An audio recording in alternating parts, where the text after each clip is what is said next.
sometimes to set up this class, I take the class before it and I have somebody ping out every 10 minutes with their iPhone alarm goes off.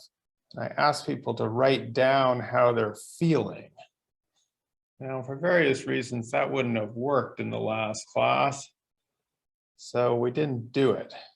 Oh, and then I tell people to write down how they're feeling. And then I say that for an hour and 20 minutes, say from 8 p.m. to 9:30 p.m. Oh yes, that's an hour and a half. On Saturday night, they should do the same thing. Write down how they're feeling every 10 minutes. Ping, ping, ping. Now, as you can imagine, well, how do you feel right now? Nothing. How will you feel in 10 minutes?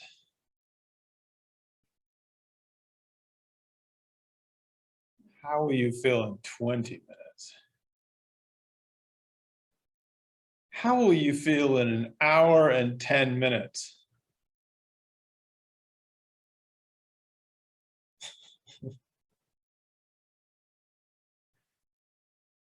You're supposed to say bored, anxious, time is going so slowly. You're hurting me, man.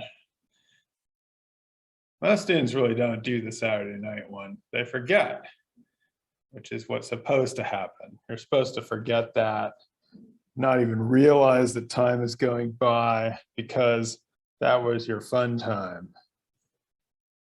What was Saturday night like? The night before Sunday. Remember that? From 8 to 9:30 at night? Huh? Relaxing. Yeah. It's the closest that we can get, or I think it's the closest that we get as college students to, you know, the big division of this chapter in Ingold between that time is divided between what we are supposed to do or what we're made to do, our work and our life. Now, of course, this is imperfect in a college environment in which class time I'm equaling here to work. This is on page 326. The distinction being drawn here between living and working is really one between what we do and what we are caused to do. Between action that issues from ourselves as responsible social agents and action that stems from the pressing of various trained capacities into the service of a project that is not ours, but is subject to the dictates of an alien will. Whoa, that sounded pretty complicated. Who is the alien will in this situation? In your situation?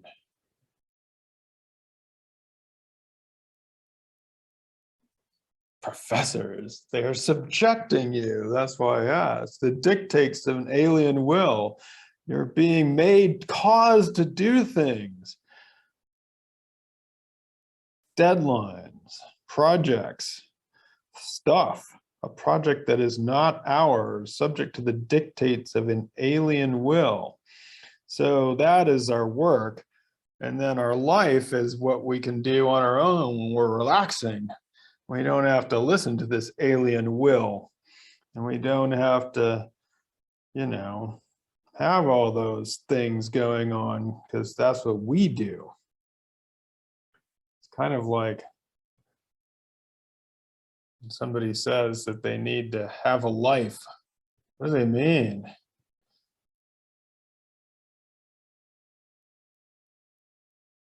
Yeah. A life free from work. A life free from work. They don't mean get a job. I mean, I guess you could mean that, but usually you don't. You mean you're going to have a social life, right? We're gonna do something fun. So the basic argument is that, I mean, we see this in the classroom, but the classroom is, of course, a rehearsal for the outside world when you have deadlines and commitments and money and stuff like that. Once all this flight path is done and you've flown off to get your big careers, that's what you'll have to do. It's all that work. So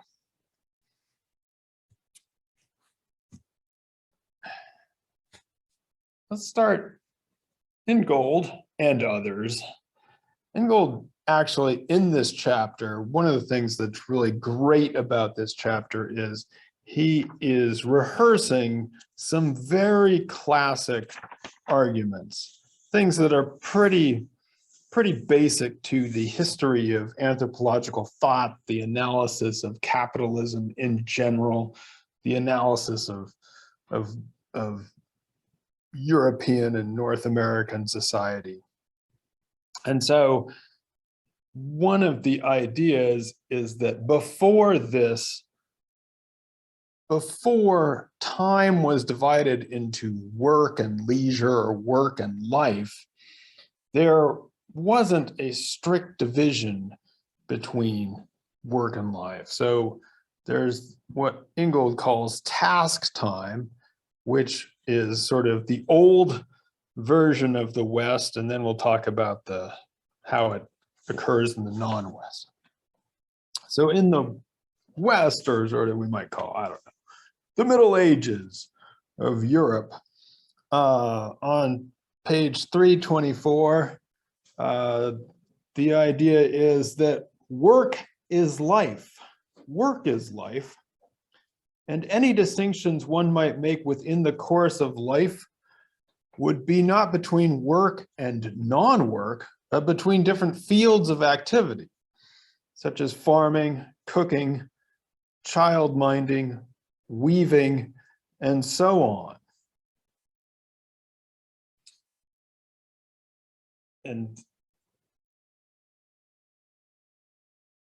this, I was interviewing someone during my own field work, and I would ask people what they did for fun. And the person said, for fun, I changed jobs. I changed I shift from task to task, basically. That's what he was saying. And so the idea is there's work is life, and it's not work versus non-work, but just different things that you are doing, child minding, weaving, those kinds of things.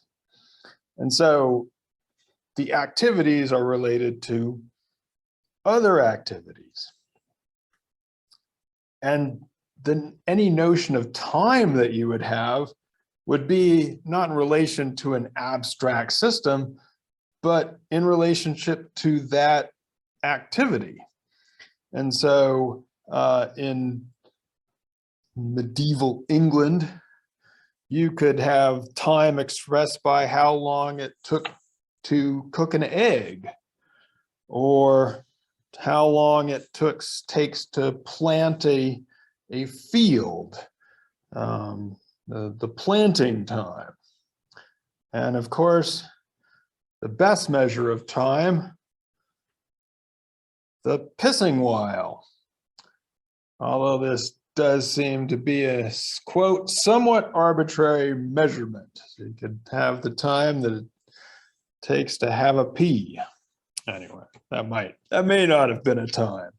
But the idea is that there's not sort of an abstract measure of time. If you want to know how much time something is, then then you measure it in according to the task that you're doing, and that there's not an abstraction against which you would measure time. So that's like I said, this is in medieval England, or in the West in the olden days, in the we might say the pre-industrial days. We also see that, of course, in the places that anthropologists study, what we might call the non-West. And here Ingold has a long quote from Evans Pritchard, which comes from one of the most famous books in anthropology, the Nuer, published in 1940. It's where anthropologists have gotten and debated a lot about the notions of kinship and lineage orders. That's usually what we use it for. But this passage is one of the most famous passages among anthropologists and is a great passage. So middle of 324. The Nuer have no expression equivalent to time in our language, and they cannot therefore speak of time as though it were something which passes, can be wasted, saved, and so forth. I do not think that they ever experience the same feeling of fighting against time or of having to coordinate activities with an abstract passage of time, because their points of reference are mainly the activities themselves, which are of a leisurely character.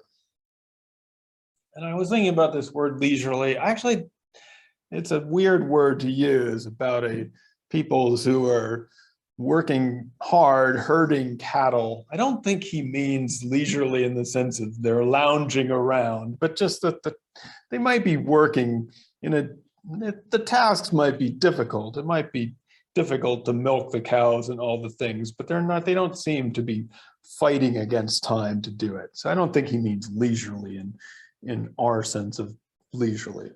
That's my feeling. But he might. Events follow a logical order, but they are not controlled by an abstract system, there being no autonomous points of reference to which activities have to conform with precision. Nuer are fortunate. Nice. Three-word sentence there to end it all. Nuer are fortunate. And I mean, I find this passage incredible in a lot of ways. It's again, as Ingold says, a justly celebrated passage. But it's also incredible to imagine in our day and age with all the digital devices and things that we have to precisely coordinate time. I mean, Evans Pritchard is writing this in 1940 before those things had even happened. And he's talking about fighting time and fighting the clock and coordinating against an abstract passage of time. And this is before all the stuff happened. So in any case, Evans Pritchard's example and the examples from the pre-industrial society lead Ingold to talk about tasks. And he's talked about tasks before. This is probably a condensed overview of something that has been coming up in different ways so far. 4 aspects. People do them. They aren't done by machines. We might use machines to do them, but we do the tasks. They have objectives, and without necessarily, you don't, the objective is the point, not necessarily the rules and procedures to be followed to realize the objective. That you find your identity, your social identity is in the task. Your life is in the task. It's not what that's where you would find your personal and social identity, and that you do them together with other people, so that social life is not separated from your working life. And I sometimes think about this in terms of college classes. It's always struck me, I was one of those students who really wanted to get to know the people who were in my classes. I thought that was so important. I thought that's where people were social. But it seems to me that for the most part, students almost never know who's in their classes and come and go like like it's the last place that you would want to meet someone. I realized this about, oh, it was so long ago in this other school in Albion, Michigan. And I've been teaching this class all the semester. And, you know, we're having a discussion at the very end, and this student said, oh, you know, like she said, and realized that they didn't even know each other's names, even though they'd been sitting next to each other for months. I know, it was puzzling. Yeah. Wait, did you say middle school? No, another college named Albion College. No, in middle school, you have to know each other's names. It's college that you can. I was gonna say it's weird because when you're little, that's like where you learn, that's where you get your friends from. But then you come to college and you don't really get your friends from your classes anymore. I wonder why that is. Is that what happens at school? Well, you're in school for so long in middle school. You have to be there, and it comprises your entire neighborhood too. Is it true do you find your friends in school in middle school? Was that your experience? For me, yeah. Yeah, well, yeah, sort of, maybe.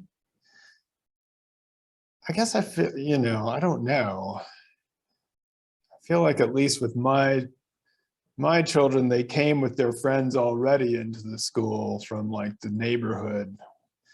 And yeah, that's where middle school, we combine 3 neighborhood schools here. But yeah, I mean, sure, you do. How about high school though? High school too.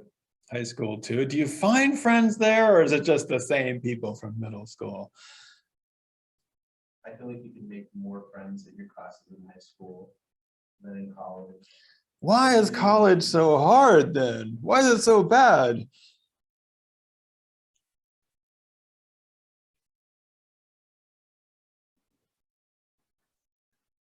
You do? Well, yeah, well, that's good. I think it's good. I think it does happen. I'm not saying it doesn't happen. My suspicion is though that it has to do with our separation again of like our social life, which is, at least at some colleges especially, Harvick is kind of, sometimes it's more social than other places, but our social life is supposed to happen outside of class. And so anything that happens in class is like inconsequential to life, right? It's your work, it's what you have to do. It's like you can't believe it. Well, you know, you two are sort of old school Hartwick. So, you know, it's not the new people who are just coming in here to go away. But yeah, it's often true though in classes, it doesn't seem to correspond to social life. Just like in our work, we might know each other's names, but that's not supposed to be our life, at least under capitalism.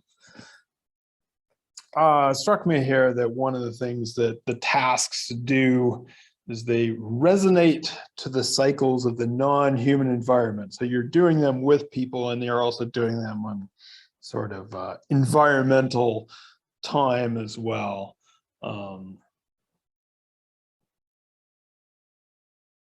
The rhythms of the earth, you might say, the rhythms of others, of the non-human environment. So they're part of your life as well. So, of course, task time has been killed, done. We might wonder what killed task time. The brief answer is industrial capitalism as an abstraction has killed task time, and now this is on page 328 and on page 327. In short, time becomes money, or time is money. So you don't want to be just doing, you either want to be having free time in which you're not doing what the boss or capitalism tells you to do, or you want to be making money with your time, if you can, and time becomes equivalent to that abstraction, which can then be traded in for something else called money. Also time, or I mean the rhythms of the natural world have been altered so that we don't have to pay attention to the rhythms of the sun and the moon and those things, and we can do things at different times according to the clock. And on page 326, Ingold makes an interesting observation, I think. He says that the rhythms of society can be brought into conformity with an imposed, artificially contrived schedule. Activities can now go on, as we say, around the clock. Developments in the fields of transport and communications have had a decisive impact in this regard, though probably no single innovation has been of greater consequence than the electric light. No single innovation has been of greater consequence in this regard than the electric light, that we can do things around the clock. Nice pause here for a second. Willa had electricity for all that time. What happened here, Gabe? What was it like? In the hallways, especially in Van Ness, it was just pitch black. Oh. It was like a horror movie. A little. It was weird because at you would still on normal days you would hear people like walking in the hallways, but at 6 p.m. like 2 days ago, no one was in the hallway and it was pitch black, and no one was talking or saying anything in their rooms. It was really weird. Wait a second.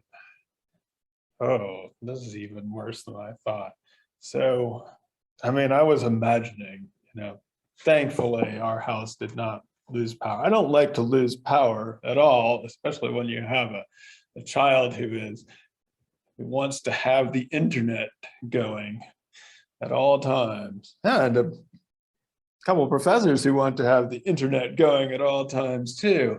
So I didn't want to lose power for sure. Plus you lose heat in our house if you lose power, which is not so fun in the winter time. But then I started to wonder about spending the night in a res hall without light, and it was freaking me out. So pitch black, but what do you mean no one was talking? Like, what were you doing? When I had to go use the bathroom, no one would be in the hallway. Usually I pass at least somebody, or I hear someone in their room as I'm walking past, but it was dead silence. And it was kind of freaky. Were people there, or had they left? You don't left. I saw some people. Were they huddled under their beds and looking at their phones, or? That's what I was trying. I was trying to sleep through both days. You're trying to catch up on sleep.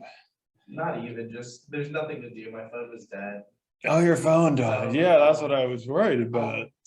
Yeah, and then we kept getting these messages that was like, check your email for details. I was like, what do you mean I can't check my, well, I'm thinking, no, you can't check I mean, of course you can if your phone is alive, because that's the way we get our emails now, but oh my goodness.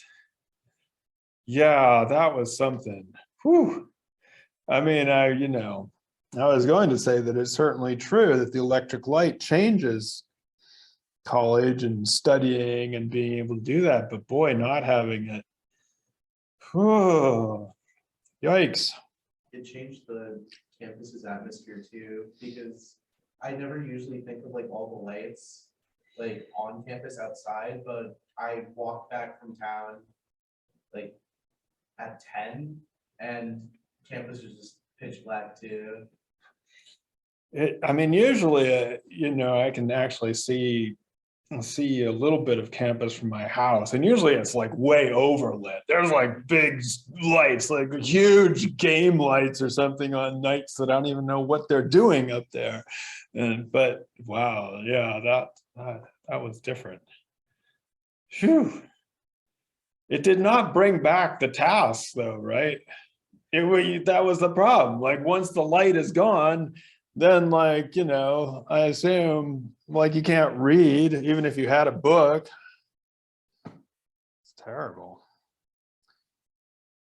Ingold talks about the transportation stuff. I think he could say a little bit more about that, but he doesn't because his country is in one time zone. Our country, interestingly, especially for you Pennsylvania people, in the old days, everybody just set the clock. You set the town clock by when the sun was overhead. That was noon. So it was like there weren't really time zones, and there'd be a different gradation of times if you wanted to travel from Philadelphia to Pittsburgh. That's one side of your state to the other, right? You'd go through all these places and, time would gradually, the time on the clock would gradually be changing, but it wasn't uniform. And the railroad said, this isn't going to work. Like, we have to show up at a time. We can't show up at a time and you've just set the clock by whatever it happened to be when the sun was overhead. And so that's how the idea that you had to have these standardized time zones, and we could get into a whole thing about daylight savings time. Oh my gosh. But, the idea that people would be cut up into these different time zones has to do with railroad schedules, which of course is very important to Ingold's later example about railroad workers and the ways in which they were forced to carry watches and coordinate the train schedules. So we have lights and we have the railroad in order to enforce time zones and these kinds of things. Like I said, the many European countries were only on one time zone, so they don't think about this perhaps as much as we do in our 4 time zone place, although the Russians probably think about this more than anybody because they have like 11 time zones or something like that. But so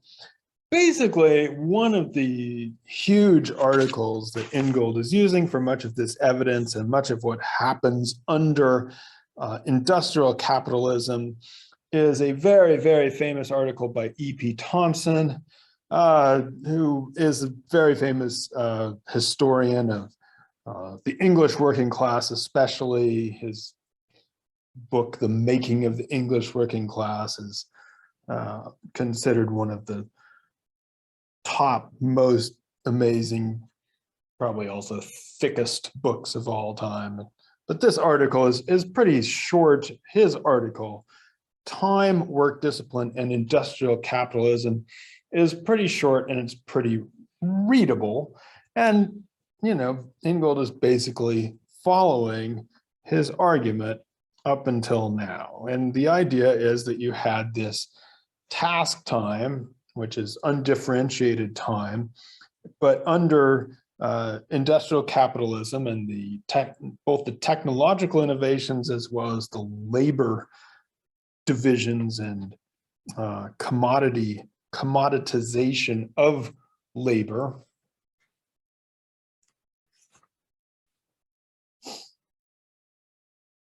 Oh, actually, we should just say on page 326, as long as we're talking about the commoditization of labor, let's see, the separation between the domain of work and social life is a formal entailment of the logic of capitalist production. The defining principle of capitalism is the alienation of labor power, the need for a certain class of people lacking direct access to the means to procure a livelihood to sell or rent out their very capacity to work to an employer in return for a money wage. As Marx would put it, they have nothing to sell but their own labor. That is all they have because they've been dispossessed of land and the means of production. And so this is what Thompson was talking about. Thompson also talks about a lot about the enclosures of common lands and basically the forcing of people into the labor process. Extremely important argument. I used to say that if you haven't heard these ideas by the time you graduate from Hartwick, you should demand a refund. But now you've heard them, so you don't get to demand a refund. Ingold sums this all up in a very useful chart in figure 17.1 on page 329. So we've talked a lot about time, that it goes from being task-oriented social time to being divided between free time versus clock time. Our tasks get, when in contrast, the idea that work and life are basically equivalent, get divided into work as against leisure or free time.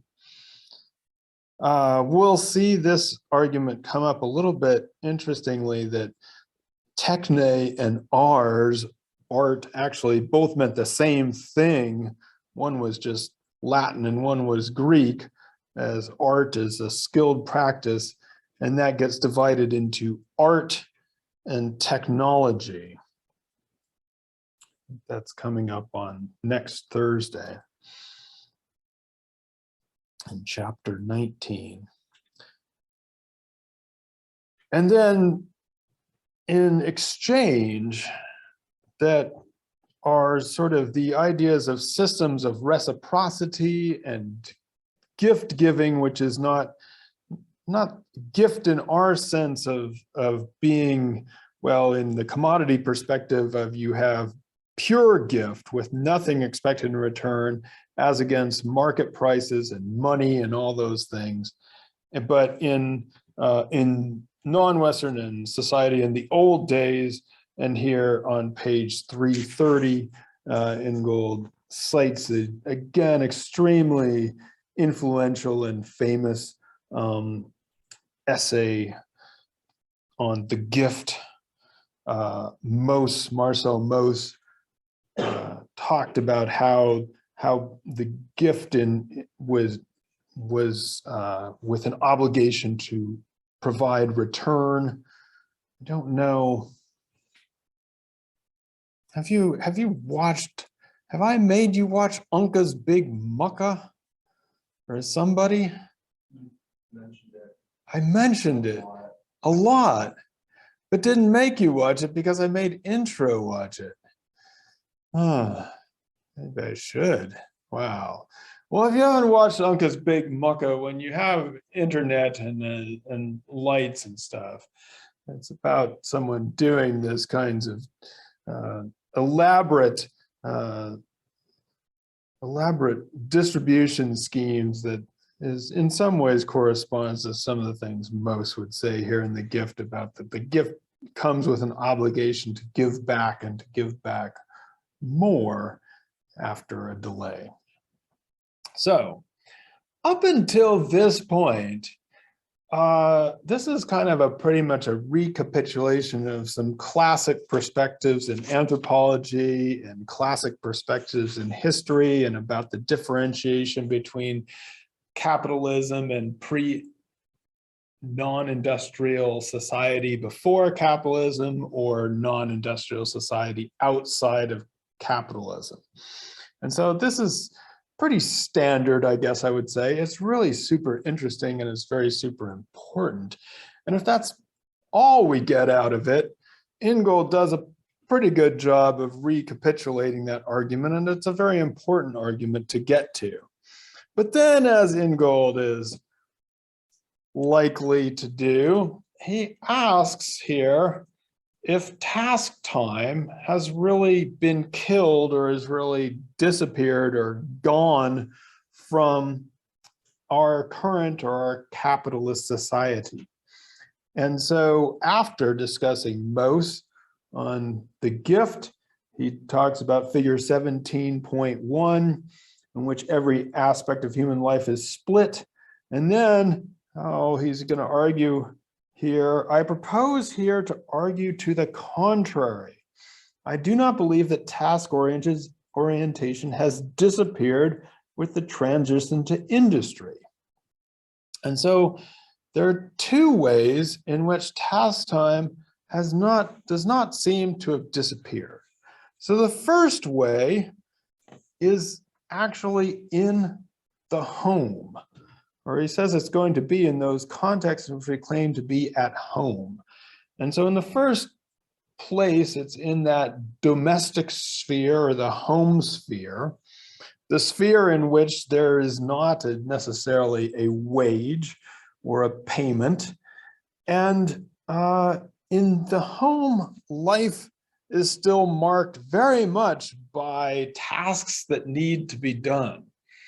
And I have to say that in some ways, I didn't really understand task time of the home until you have children, and then you realize that things have to be done for them. They have to be put to bed, and they have to go to sleep, and that's a whole process. And they have to teach them how to eat, and that's a whole process. I just thought kids would eat naturally because eating is natural, but now you have to teach them how to do that. And so these are tasks in the sense that you can't just stop and say, oh, it's been half an hour.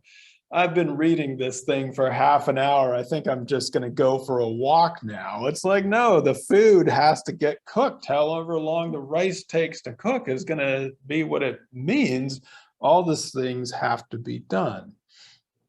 Now, these things don't necessarily have to be done by one person or another, but they are typically done, or what Ingold says, they have typically been associated with the housewife. Now,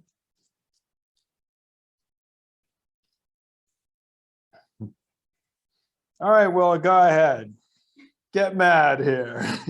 Which you should get mad. There's no attention to the feminist critique of labor or anything, but go ahead, let them have it. What's wrong with this idea? It says that it's not external, or that also women don't have like commodities, like they're, I don't know. Like, I don't know, it seems like he says that, you know, like these rail workers, they have to contend with like being a commodity, but, you know, the housewives, they're dwelling, There they are dwelling. He does say it doesn't have to be pleasant, but yes, you're absolutely right that he's still using his own, he seems to be using his own experience and drawing upon E.P. Thompson here as well to talk about, yeah, there it is. There's E.P. Thompson, school times and television times. Yeah, so in total absence of the feminist critique of this idea, and in probably some ways not understanding what the heck is going on, absolutely. I guess I would say in Ingold's defense, he actually doesn't like this example. It's kind of hard to understand. I mean, he makes it difficult to understand that he's not into this example. This is right before it. He says in his weird way that you could have passed this by. He's talking about places in which people are still dwelling, even though they're in industrial societies. On page 330, he says, of the two approaches suggested by these alternative meanings of home, one entails a qualification of the evolutionary argument, the other a more radical critique. I shall start with the first and then move on to the second, with which I identify my own position, which is a weird way of saying, all right, the problem is with the housewife and the domestic example is it may be an example of the persistence of task time, but you could always say, well, that's just because it hasn't been transformed yet and it's about to disappear. It's like a survival. And so as Ingold says, this is a qualification of the evolutionary argument. It's like oh, well, we just haven't gotten all the machines in there yet in order to transform this space. And once we do, the house will be just like any other part of capitalism. So as he says on page 331, it is a qualification. It is a kind of survival from the pre-industrial age, albeit one that is destined to disappear in due course. So Ingold doesn't see this as, I mean, he's interested in it in some ways as like, here's where task time might still be around, but he doesn't see it as a critique of the overall perspective of the division of labor between task time.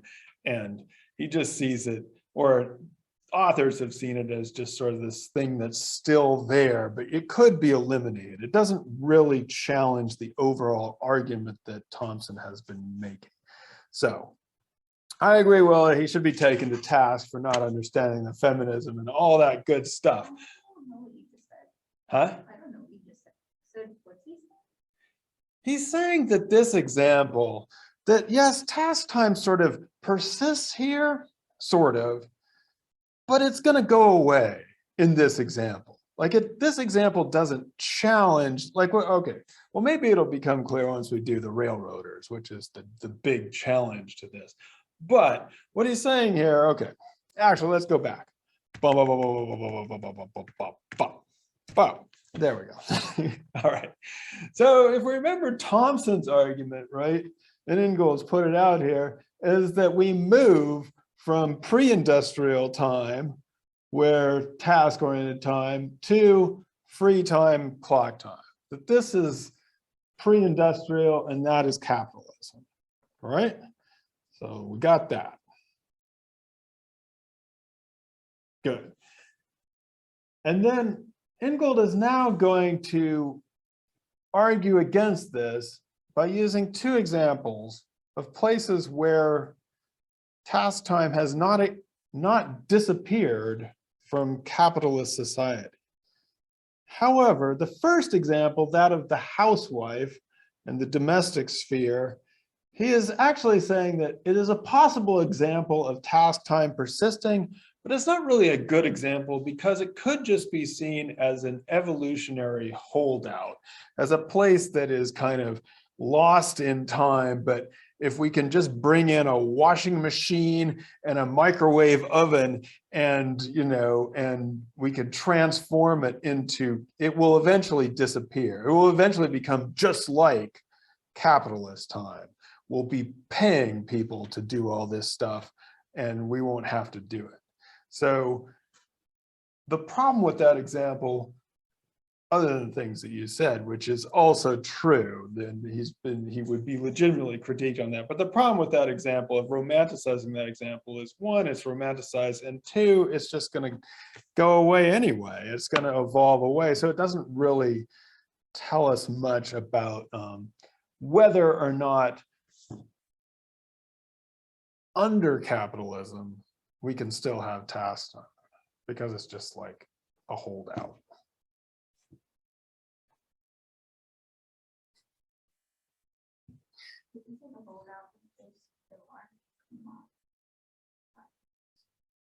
Well, once they're commodified, then it won't.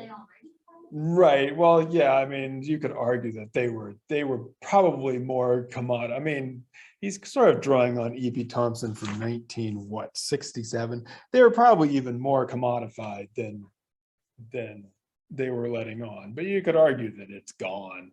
One could argue that in today's world, it's completely gone. You know what I mean? So we'll dismiss with that one, or we won't worry about that. We'll just say that it's an interesting example, but it's not, it's destined to disappear. The second example is what Ingold wants us to talk about or think about a little bit more, which is actually the people, the locomotive drivers and the railroaders, who are the ones who, as we saw, in some ways brought us this time consciousness and this time organization in the first place. And so Ingold on page 332 is going to say despite Marx's claim to the contrary, the worker does not cease to dwell in the workplace. He is at home there, but home is often a profoundly uncomfortable place to be. So he is indeed actually going to be arguing against Marx's idea that once the worker sets off to work, he ceases to dwell. Now, the locomotive drivers are, in fact, probably, like I said, one of the most interesting cases, because they're the ones who had to come in to work with their watches, and they all had to be synchronized together and all those things. And they brought us, in some ways, time zones and these ideas of the clock. But as their work progressed, it seems that what they then needed to do was to bring skill to the repair and operation of machines. Now, this is something we've seen in the technology chapter, when Ingold talked about even the most automated factory would grind to a halt without human attention. And that in some ways you always need people to fix the machines and to have those skills in order to do the skills, in fact, multiply the more complex the tasks that they are. This is on page 332. He's drawing on the work of Francois Sigat,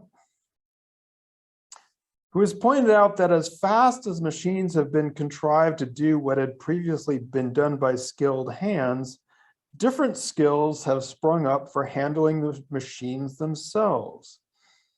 He calls this the law of the irreducibility of skills. So in other words, you need to keep being able to do these tasks and be skilled in order to deal with the machines. And in the railroaders, we see this, that they seem to be able, again, eventually, to develop a specific skill in order to coordinate their lives with the clock and with their watches. So this is at the bottom of page 335. What distinguished the experienced railroader was his practiced ability to coordinate his movements with the indications of his timepiece. He had to be able to catch the right moment to accelerate or apply the brakes, or to judge his speed on a stretch of track so as to arrive or depart safely and precisely on schedule. This was an acquired skill, and one, moreover, that was highly valued. So you have these skills which, you know, they don't become automated, or it becomes a skill to be able to coordinate yourself according to clock time. And then there's this incredible example of when the ASLEF went on strike in I want to say in the 1970s or 1980s, the Association of Locomotive Engineers and Firemen. And basically what the bosses were claiming, British Rail, was that in a working day, they were spending all this time chatting, resting, playing cards, drinking cups of tea, so that if you actually counted up the amount of time they were working, it was about 10 to 15 hours per week of actually doing stuff, which, interestingly enough, is almost exactly how much time Solons and Richard Lee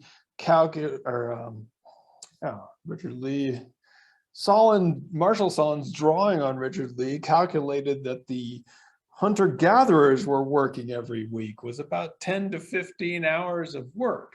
And so, you know, Ingold notes here that the same kind of stereotypes about that Westerners would have towards hunter-gatherers are here marshaled for the bosses against the railroaders, that they're not working enough.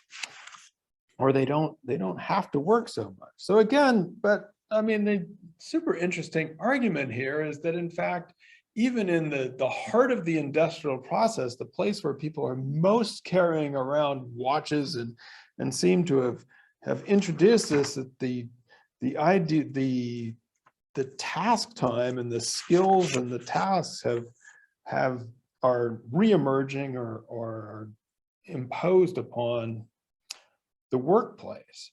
So in fact, he actually is here sort of arguing against what we might call the extreme Marxist position that the worker is completely alienated from the task, and that with the alienation of labor power, the task has disappeared. And so he ends with this pretty incredible statement about going back to the Nuer and Evans Pritchard, and he says, well, we feel like the Nuer because we know what that's like. Clock time is as alien to us as it is to the Nuer. The only difference is that we have to contend with it. Then he says, at the end, we are not Westerners, nor are we really non-Westerners. Rather, we are human beings, yay, whose lives are caught up in the painful process of negotiation between these extremes, between the dwelling and commodity perspectives. So I think what Ingold is saying here is it's not that we've entirely shifted over to some other regime of capitalism. And I would say that that regime is in all parts of the world now, not even, I mean, with the Nuer as well, who are participating in the capitalist economy. It's not that we've shifted over, we've had to contend, or we, as human beings, we negotiate between those perspectives. In this process lies the temporal dynamic of industrial society, a dynamic which we have merely displaced onto the relation between our society and the rest of the world. And I guess I skipped over the part that says, including anthropologists in their writings. So on the one hand, this is a plea for, the importance of task time and human beings and embeddedness in human life, but it's also in some ways a pretty strong critique of what anthropologists do, that they've displaced a dynamic that is in our own society and put it out onto a dynamic between our society and the rest of the world. But that this dynamic is, in fact, with us. We don't have to look that far away to get to it.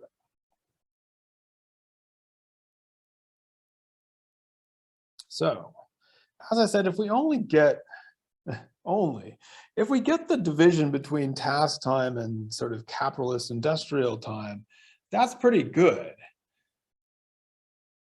If we understand the second part, that's good too. We don't necessarily have to believe it, but it's an interesting argument.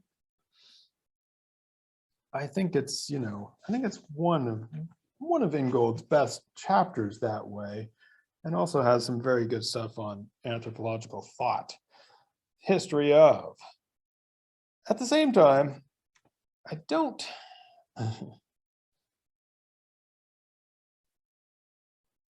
think Ingold knows how appealing it can be to be on clock time. And he makes it sound like being in your task is like the best thing of life. It's like the human condition, and being in task time is the most wonderful time. But, for Gabe, experiencing the dying of the clock and the pitch blackness, it may not have been the most exciting thing. Probably we're praying, a lot of people praying for the lights to come back on and the clocks to start running again, right? And so, I think what sometimes happens is it can be very painful if you've been on clock time to then be pushed onto task time. It's just a terrible thing. When I was doing my field work among agricultural workers who admittedly did not, they were working for other people who owned the land and were paying them to work. And one of the people I worked with, he would talk about what he called the old days, and he would say, yeah, in the old days it was great, you know, it wasn't according to a clock, we'd work for the day, but they gave us food, and you know, he'd have these sort of old romantic stories. But other workers, you know, they really wanted to see, back in the days when I wore a wristwatch, they were very interested in my watch and the digital aspect of it, and they had their own digital watches too. And I remember one of them saying, you know, it's 4 o'clock, and he worked from 8 to 4. I have the right to rest. And what this person said was like, he's like, no, in the old days, the boss didn't let us have a watch. You know, they'd just work us until the task was done, until the job was done. But now, when it's 4 o'clock, I have the right to rest. They can't keep me working here. And so, you know, I mean, I think that in some ways, being on a clock can have a liberating aspect to it. I sometimes think about going back to our classroom example. What if our classrooms were run on task time instead of clock time? So every day we had an objective, right? And instead of starting at a certain time and ending at a certain time, we just, well, I guess we'd have to figure out when to start, but we just end when the objective was accomplished. How would that be?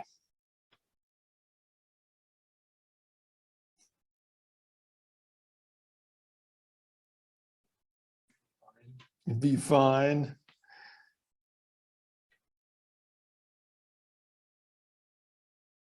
It'd be like the same thing as like watching a movie in class, like, and that's all you're doing.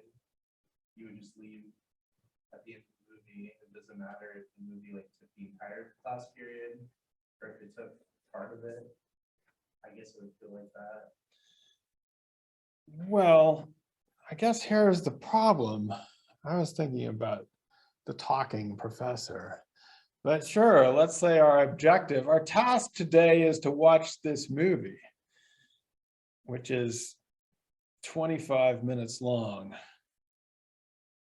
Our task tomorrow is to watch this other movie, which is 3.5 hours long. I guess some professors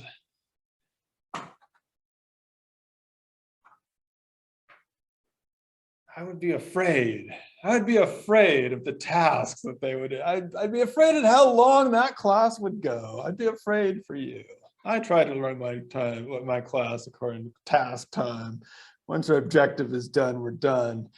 But, you know, I feel like there's some professors, maybe me sometimes, just go on and on. Task would never be done. It's nice when the clock strikes 3:50 and you can walk out of class, whether the movie's done or not. That wonderful rustling sound that you hear 5 minutes before class is over when everybody's like, I'm done here, forcing the professor to draw things to a halt.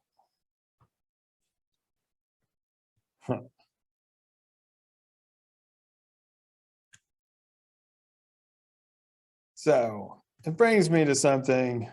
This is too many words to read or copy down.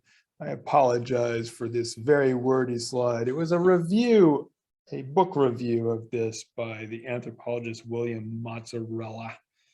What a funny name.